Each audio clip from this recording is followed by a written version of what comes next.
VS. അച്യുതാനന്ദന് വാണിയംകുളത്തിന്റെ അന്ത്യാഞ്ജലി. വാണിയംകുളത്ത് നടന്ന സർവകക്ഷി അനുശോചന യോഗത്തിൽ നൂറുകണക്കിന് ആളുകൾ പങ്കെടുത്തു.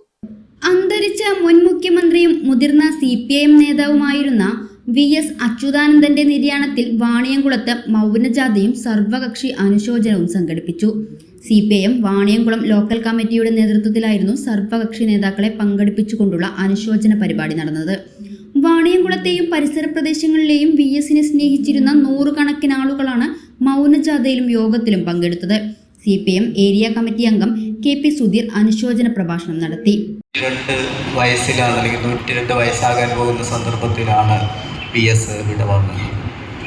ഈ കാലയളവിൽ നമ്മുടെ സമൂഹത്തിലുണ്ടായിട്ടുള്ള എല്ലാ സാമൂഹ്യ ചലനങ്ങളിലും തൻ്റേതായ പങ്ക് വഹിച്ചിട്ടുള്ളയാളാണ് സഖാവ് വി.എസ്.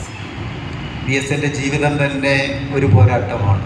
നേരത്തെ പറഞ്ഞതുപോലെ വളരെ ദരിദ്രമായ ഒരു കുടുംബത്തിൽ ജനിക്കുകയും 4ാമത്തെ വയസ്സിൽ അമ്മയെ നഷ്ടപ്പെടുകയും അതിനുശേഷം ജാതി മാടമ്പിമാരുടെ അവഹേളനങ്ങളെ അതിജീവിച്ചുകൊണ്ട് 7ാം ക്ലാസ് വരെയുള്ള വിദ്യാഭ്യാസം പൂർത്തീകരിക്കുന്നതിനിടയിലാണ് അച്ഛൻ മരിക്കുന്നത്.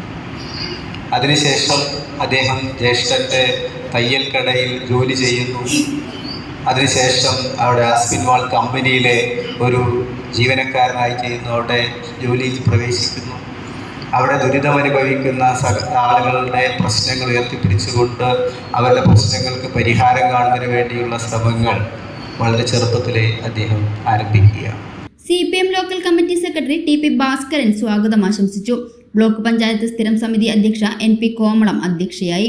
CPIM ഏരിയ കമ്മിറ്റി അംഗങ്ങളായ K ഗംഗാധരൻ, K ഭാസ്കരൻ, വാണിയംകുളത്തെ കോൺഗ്രസ് ഐ നേതാവ് ശിവപ്രകാശൻ, BJP നേതാവ് ഗോപിനാഥൻ, മുസ്ലിം ലീഗ് നേതാവ് ഹംസ, വ്യാപാരി വ്യവസായ പ്രതിനിധി ഷാജി, വാണിയംകുളം ലോക്കൽ കമ്മിറ്റി അംഗം KP പ്രേമൻ തുടങ്ങിയവർ സംസാരിച്ചു.